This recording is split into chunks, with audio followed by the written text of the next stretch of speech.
quiero dar la cordial bienvenida. Está conectados de la ciudad de Quito, Jorge Alberto Feicó. Él es docente investigador de la carrera de Ciencias Políticas y Relaciones Internacionales de la Universidad Internacional del Ecuador, sociólogo con mención en Ciencias Políticas por la Pontificia Universidad Católica del Ecuador y Master of Art en Estudios Interdisciplinarios Latinoamericanos por la Universidad Libre de Berlín. Además, es profesor a tiempo parcial de alemán como lengua extranjera en la Pontificia Universidad Católica del Ecuador. Sus áreas de investigación son estados y gobiernos latinoamericanos, sociólogo de los intelectuales, modernidad y futuro.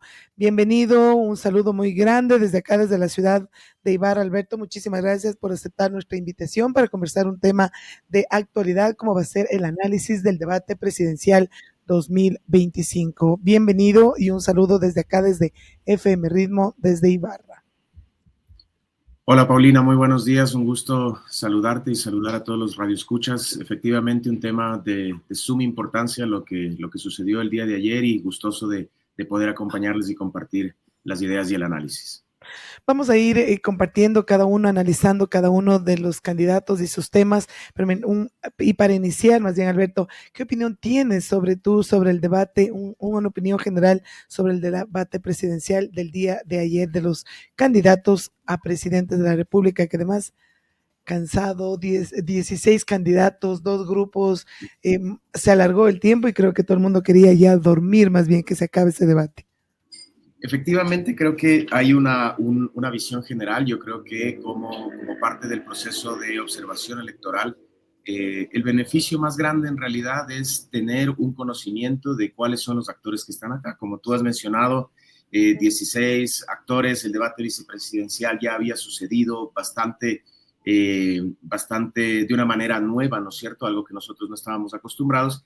Y para mí la importancia fundamental es poder conocer quiénes están participando en vista de la cantidad, ¿no es cierto? Y hablo en general en términos de que la ciudadanía no necesariamente está día a día viendo, poniendo un rostro, poniendo una voz, poniendo gestos, poniendo la forma en la que los candidatos actúan. Entonces, para mí la importancia fundamental del debate sucedido ayer es que la ciudadanía haya podido conocer quiénes son las personas que están candidatizándose para la presidencia en este año 2025 y que es sumamente importante teniendo en consideración que Daniel Noboa está terminando un proceso que viene en 4 años súper importantes, suponiendo que esta línea democrática de alguna manera se vio convulsa en el proceso anterior. Entonces, la posibilidad de conocer, de ver a los ojos, de poner un rostro, de ver los gestos, la voz, etcétera, creo que es el espacio más importante del debate de ayer.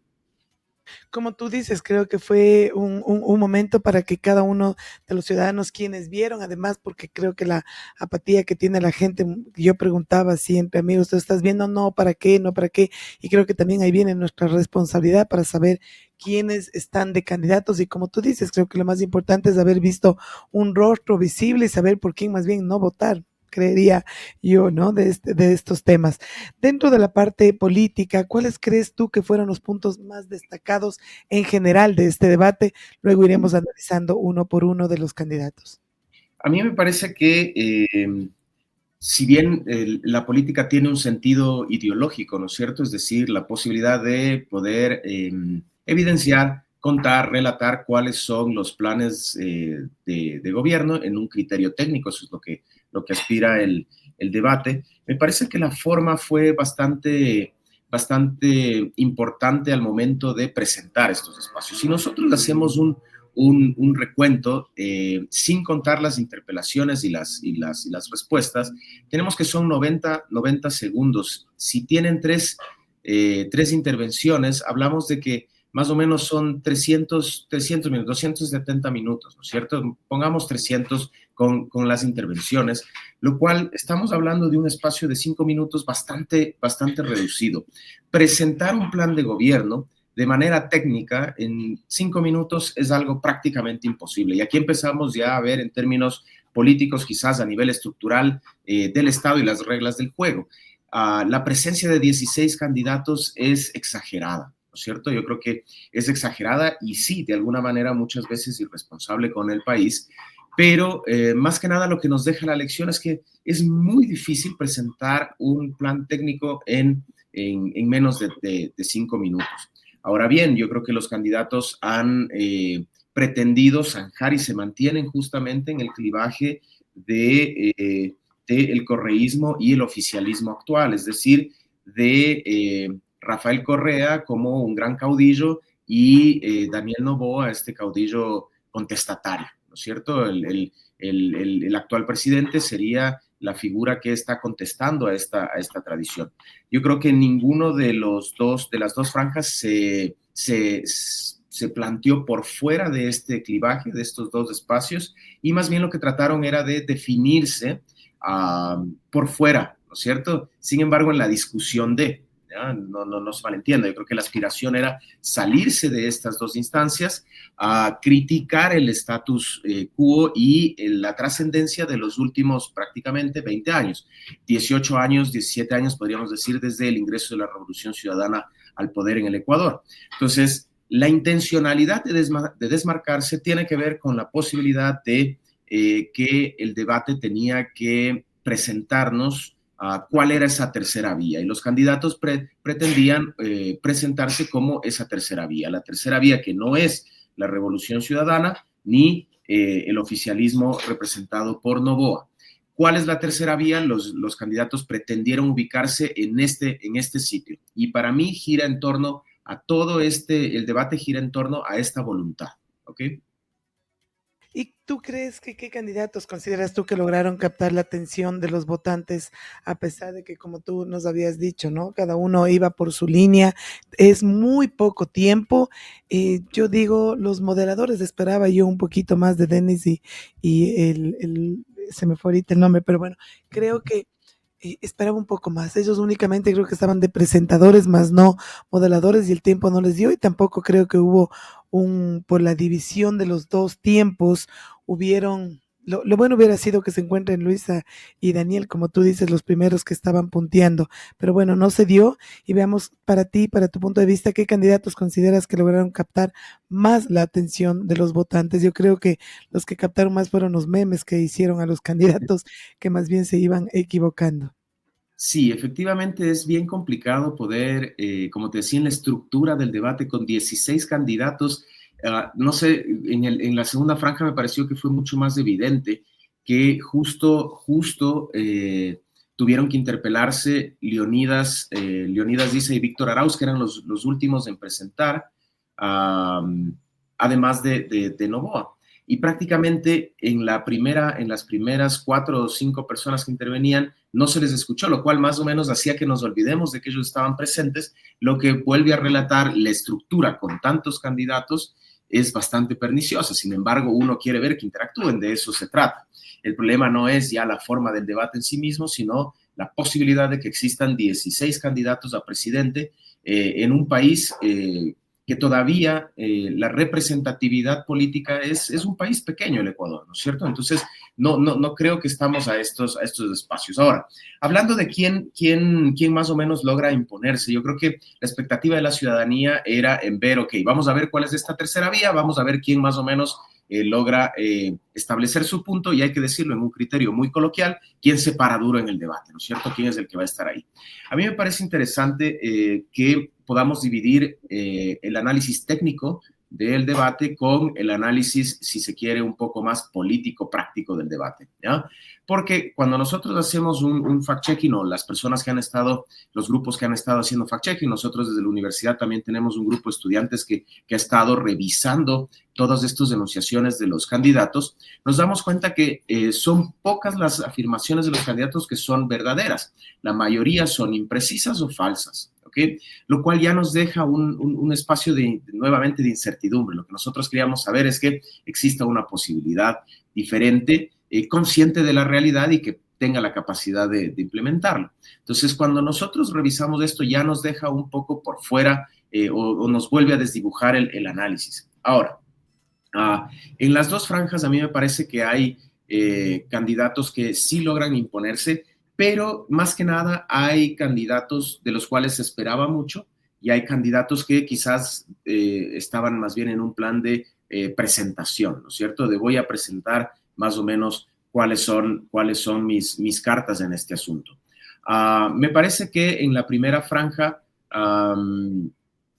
Tabachi creo que logra imponerse por su forma, tiene un análisis reiterativo, perdón, tiene formas reiterativas de poder manifestar toda esta cuestión de hacerlo con las tres manos, ¿no es cierto? La de la inteligencia, la del corazón, la mano dura, y hay que hacerlo ahorita. Estuvo reiterativo, presentando todo el tiempo como un elemento de memoria para la ciudadanía, ¿no es cierto?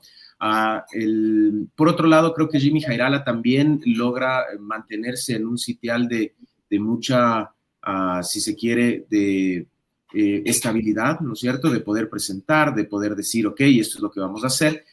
Y me parece que el tercer espacio, sin duda, del candidato Noboa, y aquí quiero topar para saltar a la segunda franja.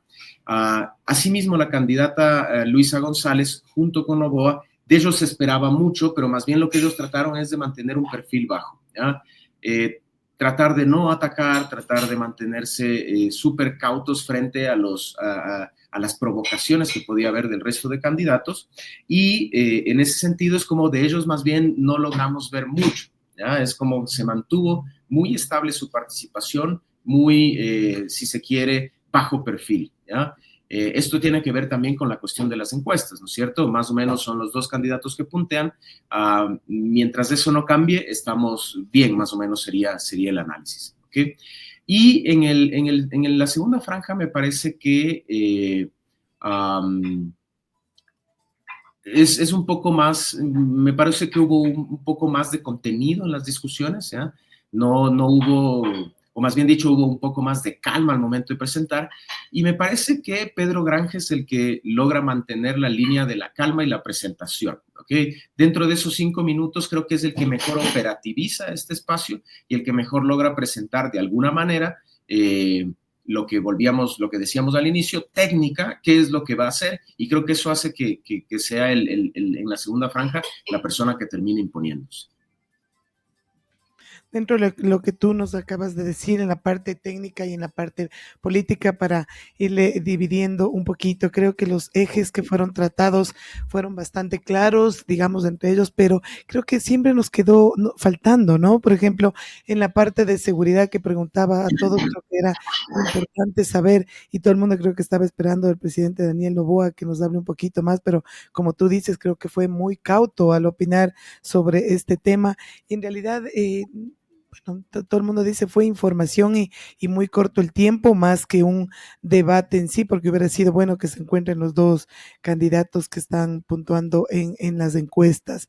¿Cómo crees que tú en la parte de los ejes temáticos, ¿no es cierto? Luego hubo la parte del trabajo que se viene haciendo, hablaban de lo que no hubo luz, la energía eléctrica, la parte de seguridad, la parte de los jueces, y claro, nos quedamos sorprendidos también, mucha gente cuando hablaba Iván Saquicela de la Corte Nacional de Justicia. Entonces, hablemos ahorita, ¿qué te parece si dividimos primerito un punto, la parte técnica, ¿no? Y luego luego de la pausa volveremos a hablar sobre la parte política de cada uno de ellos. ¿Qué crees que faltó en estos ejes temáticos que faltaron? ¿Fueron muy corto el tiempo o se debería haber incluido otros temas que era de vital importancia para el país? A mí me parece que los ejes están bastante adecuados, ya hablando de seguridad, de eficiencia del Estado y la parte económica ligada a los empleos y al trabajo. Creo que son los temas sensibles que estamos viviendo hoy en día. Me parece que los candidatos obviaron muchas veces temas transversales de importancia, incluso por algunos candidatos que han abanderado estos temas, ¿no es cierto? Entonces, por ejemplo, la cuestión de la cooperación internacional quedó prácticamente nula, más allá de las grandes premisas de vamos a más o menos de esta línea que utilizaba Lazo, ¿no es cierto? Ecuador al mundo y mundo al Ecuador, ¿no es cierto? Pero no en el cómo, que es la parte.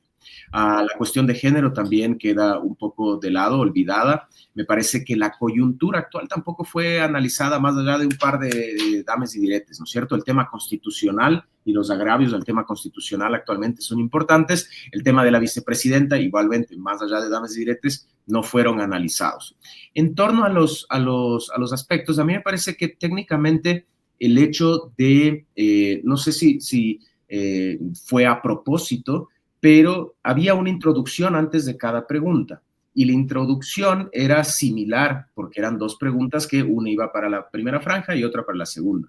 Entonces, no sé si fue una sensación general, pero al momento de leer la introducción en la segunda franja, uno como que dijo, pero van a preguntar lo mismo, y en realidad no, luego cambiaba la pregunta, lo cual ahí como que nos dejó un poco de incertidumbre. Y además, en las confrontaciones principalmente, es donde se pretendía sacar los demás temas, ¿ok?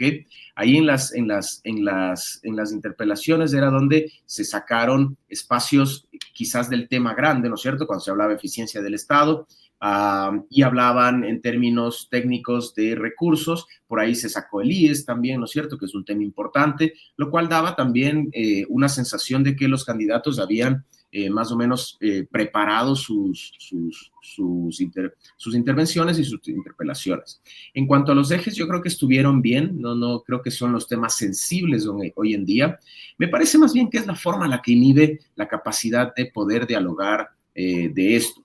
Algo que es curioso es que el único que mencionó este aspecto fue Pedro Granja, y sin embargo creo que no fue la mejor forma de hacerlo. Es decir, es más, un momento se le corta el tiempo, como que hay una queja así más fuerte al respecto, y creo que esto le da más bien un espacio de que, ok, esto es lo que estamos haciendo, ¿qué vamos a hacer con esto? Es decir, la posibilidad de traspasar estas barreras y poder establecer un punto más allá de las limitaciones. Entonces, sí, yo creo que los temas para poder concluir esto fueron los necesarios, son los que hay que hablar. Creo que en la coyuntura pasan todavía ciertas cosas que son necesarias de analizar, pero en primera instancia creo que, grosso modo, estos eran los espacios para discutir, los temas para discutir, perdón, y creo que los candidatos más bien mostraron la forma de hacerlo junto con las restricciones, que eso sin duda mantiene claro que es imposibilitado. Es muy difícil discutir cosas tan técnicas, tan importantes también en un corto tiempo, pero de alguna manera lo lograron. ¿Qué propuestas te parecieron más viables en cuanto a la eficiencia del Estado? Me parece a mí que en realidad, grosso modo, no hay una gran comprensión del funcionamiento del aparato burocrático. ¿Okay? Me parece que hubo unos 2 que 3 candidatos, entre ellos justamente Pedro Granja, el presidente Noboa, Luisa González, que de alguna manera parecería que son los 3 elementos que salen de acá. Hablan de la eficiencia del Estado en un sentido no de su reducción. Para mí, cuando se habla de la reducción del Estado en un Estado quizás tan corto, en un Estado incluso hasta abandonado, me parece que no hace mucho sentido esa afirmación. ¿Okay? Más que nada cuando venimos de, al menos el gobierno actual y el gobierno anterior, con todavía graves problemas del manejo institucional justamente del Estado y de la gobernabilidad. Entonces, esos discursos me parece que no dan tanta seguridad a la ciudadanía. Se habla también en términos peyorativos, ¿no es cierto?, de la burocracia, lo cual creo que no es tan acertado. Creo que hay formas más objetivas de tratarlo, hay formas más técnicas de verlo, pero creo que el ataque, ¿no es cierto?, finalmente son funcionarios públicos, ¿no es cierto?, y el ataque creo que no viene al caso. Algo que me llamó muchísimo la atención y que habla mucho de la coyuntura tecnológica del mundo es la cuestión de la inteligencia artificial. ¿Okay? Para mí todavía son ofertas un poco, no sé si, no quiero entrar en términos tan fuertes en el análisis para mantenernos un poco también en la forma de ver, en el espacio de ver la forma, y no necesariamente poner un juicio de valor, pero las ofertas de la inteligencia artificial para cuestiones de justicia, por ejemplo, me parece que ahí, en la comprensión mínima del Estado, tiene que haber la independencia de poderes, ¿no es cierto? En nuestra tradición constitucional, tiene que haber una independencia de funciones. Y el no ver que existe esta independencia de funciones, ¿no es cierto? A pretender decir que la justicia se tiene que manejar con inteligencia artificial, nos da dos espacios que nos deja un poco por fuera de línea, ¿no es cierto? Por un lado, justamente la imposibilidad de comprender cómo el Estado se estructura, y por otro lado también la imposibilidad de ver que las burocracias, más o menos estaríamos así, trascendiendo burocracias como las alemanas o la alemana, perdón, o la estadounidense, ¿ya? Burocracias que son sumamente pesadas y que inclusive tecnológicamente muy en despunte, no logran instituir términos tecnológicos. Y no estoy hablando de inteligencia artificial, estoy hablando de correo electrónico, de datos o de gobierno electrónico igualmente. Son pocos los espacios estatales que lo logran, así que me parece que son ofertas un tanto de feria, ¿no es cierto? Es como la inteligencia artificial puede ser todo, entonces vamos a hacer inteligencia artificial, vamos a hacer un gobierno de inteligencia artificial. Es más, los burócratas ni siquiera son necesarios, porque ya la inteligencia artificial lo hace. Y no funciona así, ¿ya? La realidad es que tenemos un Estado que sin duda tiene muchas carencias, pero que necesita su parte burocrática para operar. Entonces, en ese sentido, creo que justamente el significante vacío es la eficiencia. Lo que nos queda debiendo nuevamente todo es cómo lo hacemos eficiente, ¿ok? Y creo que a excepción de los candidatos ya mencionados, como te decía un poco, sería Jairala, sería Tabachi, sería también Pedro Granja, serían los que de alguna manera tiraron líneas un poco más técnicas al respecto, pero por el tiempo, insisto, demasiado difícil. ¿Y qué tan claras crees tú que fueron las propuestas de crecimiento económico y empleo? Yo creo que bastante ambiguas, en términos generales bastante ambiguas.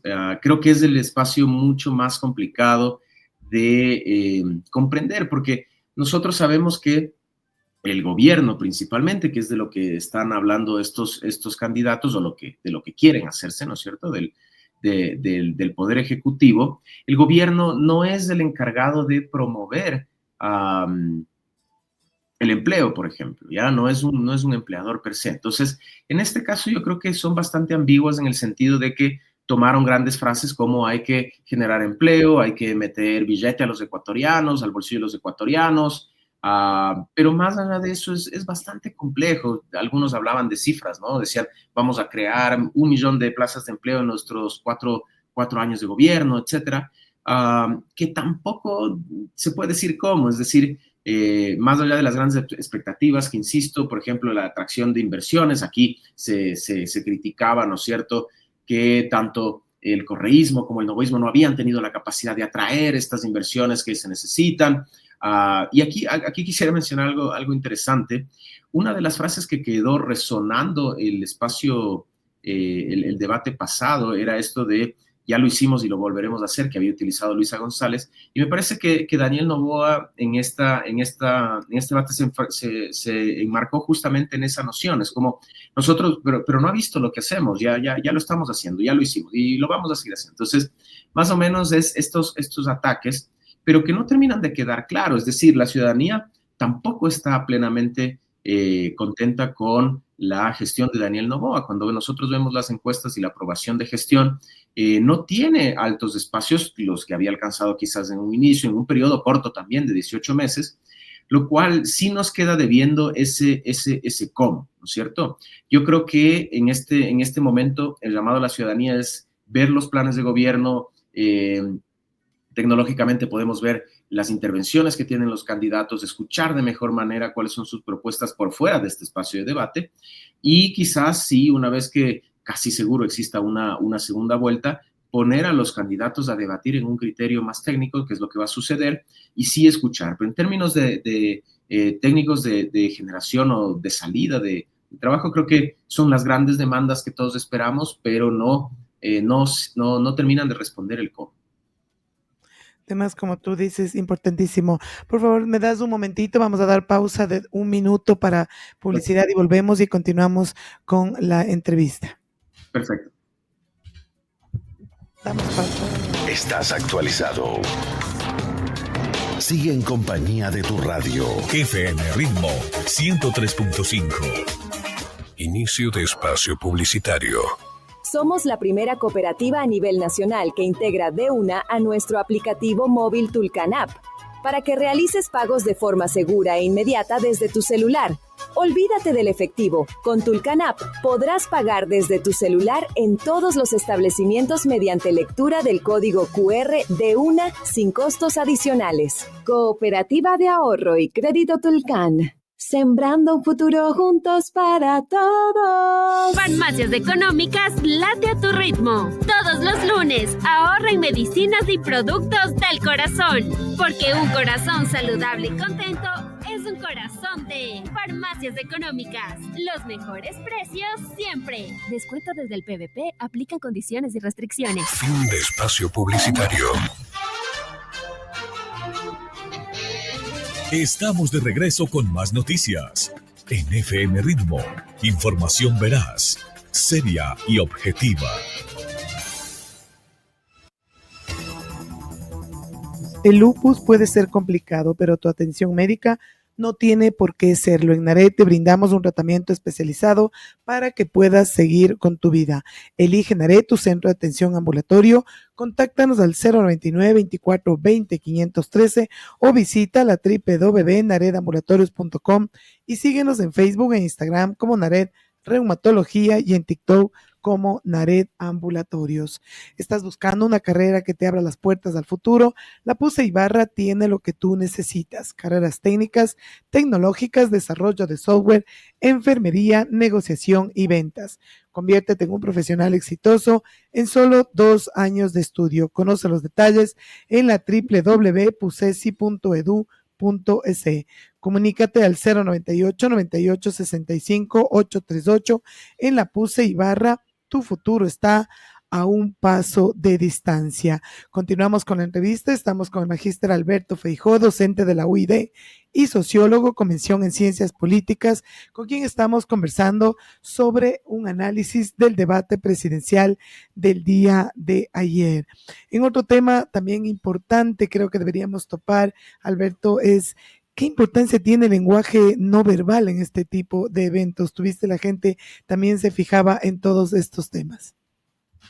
Sí, sin duda, súper importante. Yo creo que algo a destacar es que en los últimos años los candidatos tienen equipos de asesoramiento mucho más amplios, lo cual da cuenta que efectivamente ellos están conscientes de que su comunicación, o más bien dicho, de que el debate es una puesta en escena.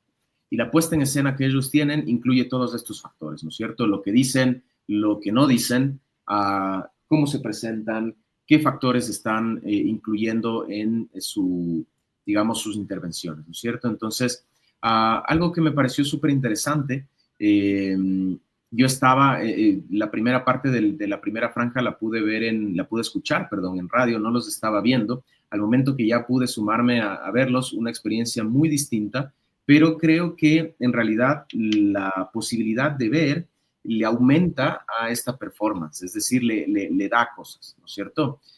Si escuchamos, únicamente creo yo que hacemos el ejercicio lógico de captar qué es lo que nos quieren decir. Y aquí venía lo que te decía antes, en muchas ocasiones quedaba la sensación de que no nos están diciendo nada, ¿ok? Porque justo nosotros estamos escuchando, no estamos viendo. Yo creo que la posibilidad de ver cambia un poco esta dinámica, pero habla mucho de la preparación que tienen los candidatos, y esto es algo importante, de la posibilidad de los candidatos de dejarse asesorar, ¿ya? Cada uno planteó más o menos su estrategia, estaba claro que había una, la forma de implementarla y de dejar permear que este aprendizaje cale en la perspectiva del presidente, yo creo que es importante porque la ciudadanía también, no solo como la pregunta de más o menos, ok, después del debate, ¿por quién debemos votar?, sino también después del debate, ¿por quién no vamos a votar? Yo creo que esto tiene mucho que ver con la capacidad de los candidatos de presentar de buena manera y de la locución con la que logran sus ideas y sus planes de gobierno. Como tú dices, es bastante importante el lenguaje no verbal. Una cosa es escucharte solamente en radio y otra el verles a los candidatos. Y como tú dices, creo que es muy importante este tema. Y ahora con redes sociales, como tú decías, analizaría la parte política, la parte que estábamos viendo. Es bastante fuerte como la gente hoy en redes se difunde inmediatamente y los memes, ¿no? Algo bastante de nuestro país. ¿Tú crees que el debate influirá significativamente en la intención de voto? Siempre es un tanto complicado poder dar estas visiones porque efectivamente todavía estamos en un espacio de movimiento, ¿no es cierto? No se termina de asentar las cosas. Yo creo que sí influirá en ciertos cambios. Mi perspectiva en general sería que no se siente que haya habido un golpe de tablero, ¿okay? Que pueda desdibujar todo lo que existía hasta este momento y que tengamos un escenario político totalmente distinto, yo no lo veo. Lo que sí me parecería posible es que efectivamente esta tercera vía, ¿no es cierto?, termine de captar a los indecisos, ¿ok?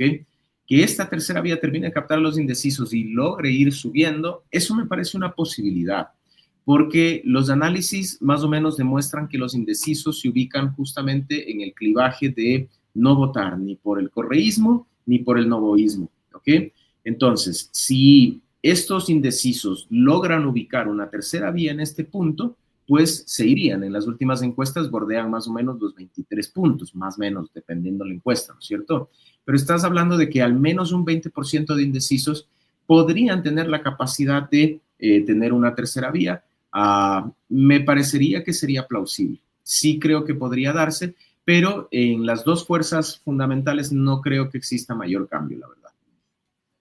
Como tú dices, es un tema que la gente se pregunta, ¿no? Que lo que más creo que la gente estaba esperando en este debate es tener una tercera opción. ¿Cómo ves tú la actuación de Andrea González en este debate que en redes sociales se está dando como que ella es la que más destacó en este debate? Yo no compartiría mucho, pero por una sola pregunta que fue como que hubo un pequeño debate entre Luisa González y Andrea González, diría que la gente opina esto. ¿Cuál es tu percepción sobre Andrea González?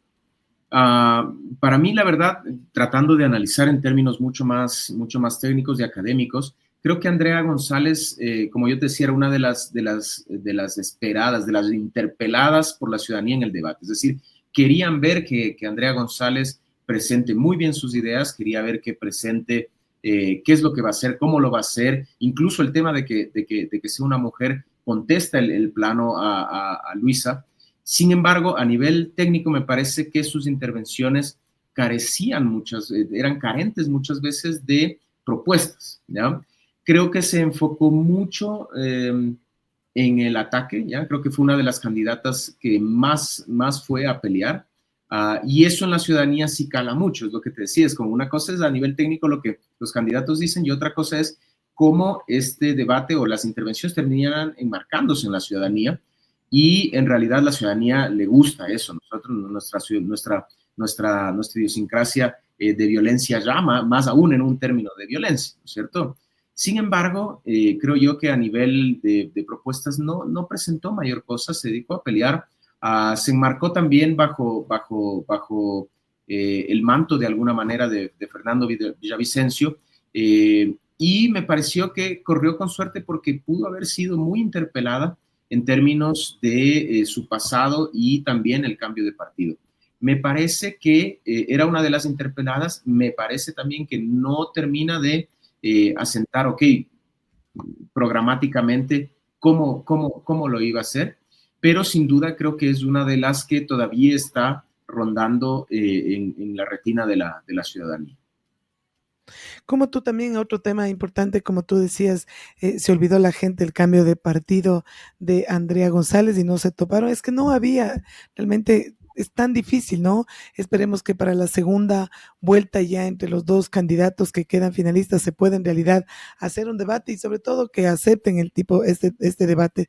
¿Tú cómo percibes el nivel de preparación de los candidatos en tema clave? Porque también tenemos ahí un mensaje que nos dice, se vieron mensajes preelaborados que no dejaron ver su real capacidad. ¿Cómo analizas o cómo tú percibes el nivel de preparación de los candidatos en estos temas claves? Porque como creo que ellos, a pesar de que no conocían las preguntas, sabían que iban a ver los temas de seguridad, los temas de empleo, del manejo del Estado y todo eso. Entonces creo que para mí quedó faltando preparación de los candidatos. En realidad ahí yo tendría dos niveles de análisis. Uno, el de preparación, ¿no es cierto? Y desde la sociología nosotros analizamos el hábitus y al político como profesión, ¿no es cierto? Es decir, el político que no se forma, sino que es.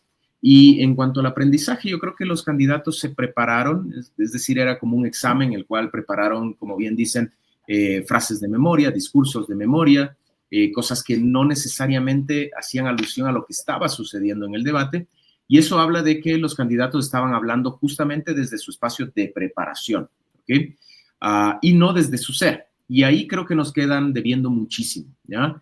Creo yo que en los últimos años, hablando no solo de los últimos 18 o 15 años, sino también desde el retorno a la democracia, han existido políticos, podríamos decirlo mucho más coloquialmente, de cepa, ¿no es cierto? Ese político que sabe qué es lo que está diciendo, cuándo lo dice, cuándo utilizarlo, lee bien el momento coyuntural, se defiende o trata de más bien confrontar. Esas figuras, yo creo que es triste que dentro de los 16 candidatos, a mi criterio, muy pocos leyeron el debate de lo que estaba sucediendo, muy pocos aludían a lo dicho en ese momento, ¿ya? Más allá de contradicciones un tanto forzadas que terminaban medio raro, como ustedes dicen, como mencionaban la de Luisa y Andrea. Pedro Granja me parece que sí interpeló de alguna manera en las intervenciones que hacía, me parece que era una estrategia ahí. Sin embargo, eso es lo que te decía triste, de 16 candidatos, creo que tenemos buenos más bien dicho, personas que se prepararon bien para el debate en un criterio de aprendizaje, de memorizar, de decir las líneas más o menos encauchadas, pero que en su ser político, ¿no es cierto?, en este político como vocación, diríamos, nos dejan debiendo muchísimo. No se sintió que lean bien el momento, no se sintió que lean bien el momento incluso del mismo país. ¿Qué impacto crees tú que tiene el debate presidencial en la percepción internacional del país? Yo creo que son criterios muy importantes de democratización, ¿no es cierto? Para mí, como te decía, es sumamente importante que en un proceso que viene a más o menos restituirlo, el proceso anterior, creo que es importante que se pueda democratizar el acceso al conocimiento de quiénes son los candidatos, qué es lo que están proponiendo, y yo creo que más bien esto abre la posibilidad de decir, ok, se está dando la posibilidad de que se dé un proceso limpio, se dé un proceso justo, se dé un proceso transparente. Entonces, más bien en ese sentido, yo creo que la imagen que puede surgir de esto, del proceso como tal, es bastante positiva. Creo que sin duda el tema de la cantidad de candidatos es algo que cada vez se vuelve más inaudito. Es como ese espacio no se entiende muy bien, ¿ya? Yo creo que a nivel internacional también dice mucho de la falta o de la poca gobernabilidad que gozamos en nuestro país, y creo que eso sí nos deja en una imagen un tanto perdida, si se quiere, de una guía política, porque no puede haber una democracia con tantas posturas, puesto que el plano de legitimidad se cae, ¿ya? Es un poco lo que ha sucedido en los procesos de las alcaldías últimamente, de las ciudades grandes del país, en donde existen tantos candidatos que la legitimidad termina siendo muy nula del que gana, porque se divide entre muchos, ¿ok? Entonces ese espacio más bien no nos deja mucho, pero en cuanto a la forma y la existencia de un debate obligatorio de candidatos presidenciales, más bien creo que deja una muy buena imagen. En otro de los temas importantes, ¿cómo influyen las redes sociales en la interpretación del debate? Porque mucha gente no ve los canales oficiales, no vio el debate tal vez, y al otro día te levantas y comienzas a ver tus redes sociales y la gente comienza a interpretar las redes sociales sin haber podido ni siquiera escuchar. Pero ¿cómo crees tú que influye la percepción en la interpretación del debate en nosotros, como siempre digo, latinoamericanos, ecuatorianos, que somos también muy emocionales? Yo creo que tiene una incidencia importante. No me atrevería a decir determinante, y ahí tendríamos que hacer un espacio también, una clasificación de, ok, cuáles son los entornos sociales en distinciones de clase, de etnia, de edad, cómo influye, ¿no es cierto? En un paneo general yo diría que nosotros somos bastante influibles por medio de las redes sociales porque son espacios de socialización. En definitiva, incluso en el debate tú veías que hablaban de seguros para el celular, es decir que hay una consideración de importancia en el espacio de las redes sociales. Conversábamos también que parecería que en este proceso la inversión de los candidatos fue muy direccionada a planos digitales y no tanto a planos impresos, ¿ok? Lo cual también te dice un poco de dónde se está jugando esta pugna por hacerse del Poder Ejecutivo. Y en ese sentido yo creo que, en definitiva, somos muy propensos a la influencia que existe en las redes sociales. ¿Cuál es el problema? Es que no siempre es información calificada, ¿no es cierto? Yo creo que queda el espacio de la ciudadanía por hacerse información calificada, más allá de que existan, podríamos decir, un sinnúmero de informaciones, ¿ya? Y un sinnúmero de informaciones ideologizadas, ¿no es cierto? Es decir, hay los ataques, hay información que se produce de un bando, del otro, pero en definitiva yo creo que bajo esta incidencia y el reconocimiento de la importancia que tiene en las redes sociales la opinión pública, ¿no es cierto? Yo creo que sí se sedimenta, pero el llamado es a ser responsables con este espacio. Más allá de, como tú dices, los memes, creo que es el momento de la idiosincrasia latinoamericana, ¿no es cierto? Yo creo que los candidatos lo utilizan también de manera estratégica. Uno de los temas importantes, como tú estás topando ahorita de redes y todo, es qué errores importantes cometieron los candidatos durante el evento. Ustedes, como me habías hablado, tienen en la observación electoral, tienen una página en la cual, no una página, sí, la página también oficial del club, en que ustedes veían los errores que los candidatos iban haciendo durante este debate presidencial, por ejemplo, en datos, en cifras, ¿no? Y creo que fue a todos les pasó, no sé si eran los nervios o realmente también era el desconocimiento, que dijeron $3,000 millones nos ha costado Coca-Cola Sinclair, dijo una candidata, la otra decía, durante toda una campaña soy la única persona que un policía motorizado gana 933 al día. Bueno, eran frases bastante certeras, según ellos, que lo decían, ¿no? El número de cárceles que existían, 5 de las 10 ciudades más violentas del mundo. El presidente habló del decreto. Creo que fueron errores de todos los candidatos. ¿Qué opinas tú? ¿Cuál es tu percepción de este tema? ¿Es el nerviosismo o totalmente el desconocimiento y ese rato para poder hablar lo que uno le sale ese momento? Uh-huh. Yo iría a varios aspectos ahí. Iría a la forma del debate, como decíamos, el reloj, el contrarreloj corriendo, yo creo que sí genera un espacio de nerviosismo y más que nada de apuro, ¿no es cierto? En donde no puedes plantear la información de manera correcta, es un espacio. Sin embargo, creo que hay otro y es justamente es lo que uno espera de un político, ¿no? La calma frente a la adversidad, más o menos.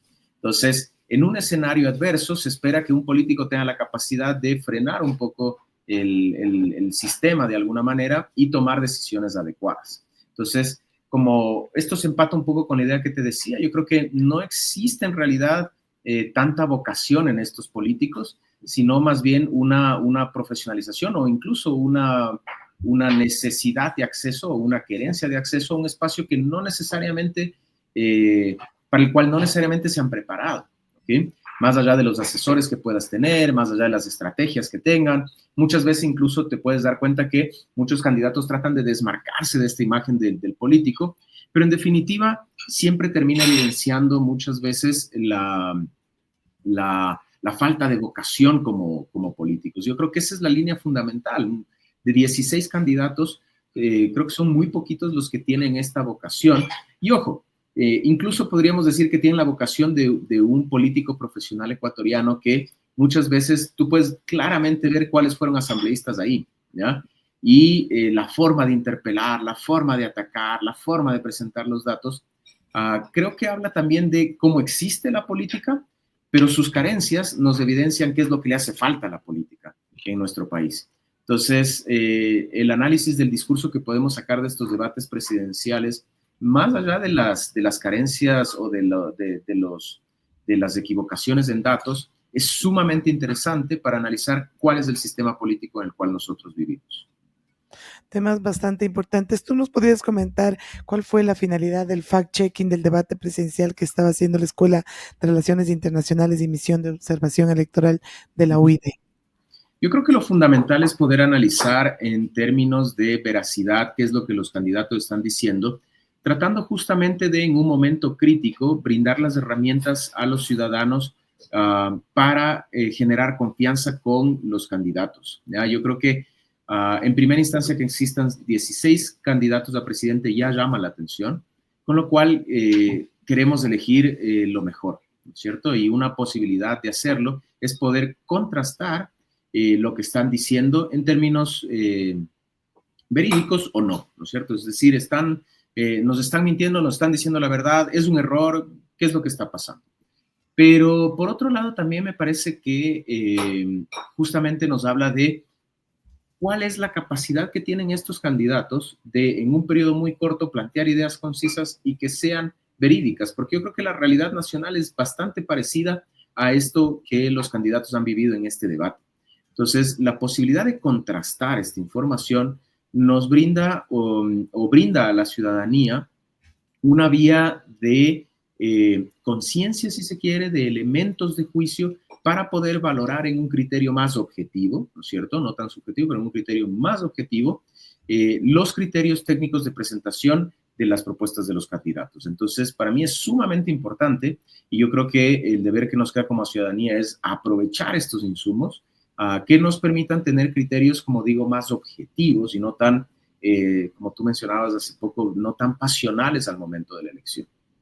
Uh-huh. Creo que son temas importantes que tú nos has dado, Alberto.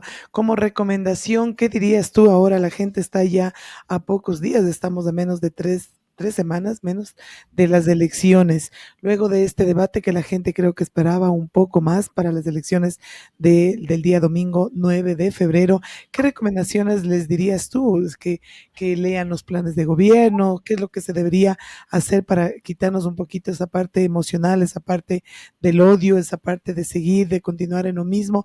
Y también un llamado, ¿no? Para que nosotros seamos como ciudadanos copartícipes de de decir, porque es bonito, después no, yo no voté o sí, yo voté por esa persona y después nos estamos quejando del gobierno que tenemos.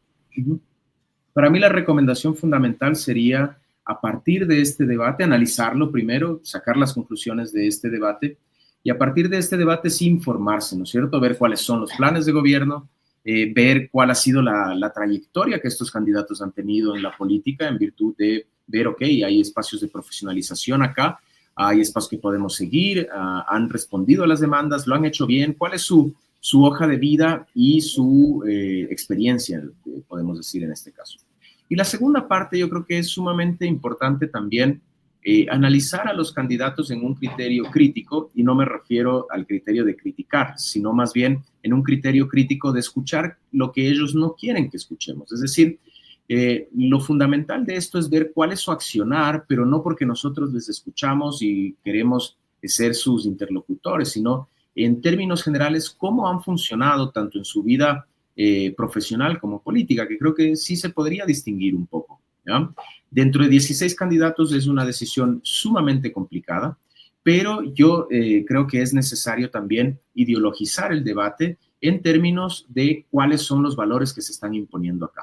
Entonces, y con valores no me refiero a los valores judeocristianos tradicionales en nuestra sociedad, sino más bien a cuánto vale un gobierno eficiente, cuánto vale la seguridad, cuánto vale el cómo lo vamos a hacer, cuánto vale la Constitución, cuánto vale el Estado de Derecho, cuánto valen las leyes, cuánto vale el trabajo, etcétera, etcétera. Entonces, cuando nosotros podemos analizar de manera crítica a los candidatos en sus valores, como digo, no personales, sino cuánto vale y cómo vale hacer política en la sociedad, creo que tenemos un espacio para poder tomar una decisión calificada. Y yo insisto en esto, la política es justamente la imposición ideológica de valores, saber asumir también cuál es la posición de cada uno de los votantes en el espectro político y que en ese sentido tengan la posibilidad de decidir libremente, con el derecho que tenemos de decidir libremente, a quien quisieran elegir como presidente. Entonces, el llamado es en un momento sensible de nuestro país, ¿ya?,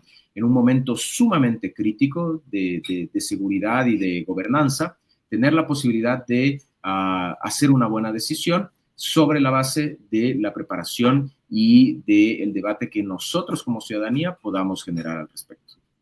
Así es, queremos agradecer muchísimo a Alberto Feijóo por este análisis completo del debate presidencial 2025. Un saludo muy grande desde acá, Alberto, desde la ciudad de Ibarra, y como siempre agradecerte por este análisis, por tu tiempo que nos has dado para poder entender de mejor manera, haciendo un análisis tanto político como técnico del día de ayer, del debate presidencial entre los 16 candidatos que inició a las 19 horas y duró casi 4 horas. Se abordaron los 3 temas: seguridad y prevención del crimen, eficiencia del Estado y servicios públicos, y crecimiento económico y generación de empleo. Como tú dices, creo que fue un debate de 2 grupos de 8, y creo que debemos ya también madurar como personas y ver si es que en las próximas elecciones tenemos, imagínate qué bonito hubiera sido un debate únicamente entre 4 o 6 como máximo candidatos para poder nosotros realmente disfrutar de lo que es un debate presidencial.